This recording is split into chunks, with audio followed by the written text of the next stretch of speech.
Hay mga kamanok, at dahil ng Webes ay general cleaning na naman. Dito nga ako na-assign sa entrance at all gomi or lahat na basura ay itatapon ko. Naglinis na nga ako dyan sa may entrance at para kako maidiretso ko na at maya-maya makapahinga na naman. Pero alam mo bang 10:30 na naman ako nagising pero ang isip ko ay pahinga na naman. Inuna ko na lang tinapon kanina yung basura at medyo may amoy na. Kaya sinunod ko na lang linisan dito sa may entrance. Pero syempre, pagka marami na talaga yung bottles, ay tinatapon ko na rin yan. Kaya sabi ko mamaya ay susunod ko na lang rin. Yan nga po palang mga bota na yan ay yung ginagamit namin sa trabaho. Yan kasi ay ginagamit namin dun sa nakanuki o yung pagkaitim na manok tayas. Parehas lang naman ang ginagamit namin dun sa kaitay or dun pag nakaputing uniform ka, dun kasi iniiwan kasi bawal yun ilabas.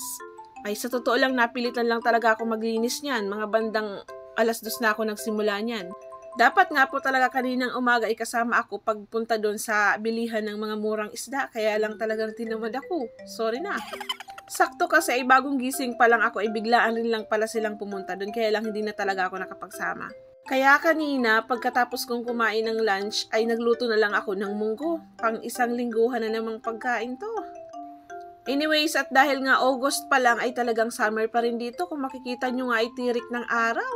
Kaya alam mo na, talagang maghapon na naman akong kaka-aircon neto. Ay nako, di pa kaya ako pumiti neto. Diyos ko. Yan palang puting trash bag ay nakakalibre kami niyan kasi sa company pag may sobrang hindi na ginagamit na nailabas na siya, hinihingi na lang namin. Nung una ay naiiya kami kasi baka pagalitan kami pero yon pwede naman pala siyang hingin. Kaya nakakalibre kami sa basurahan.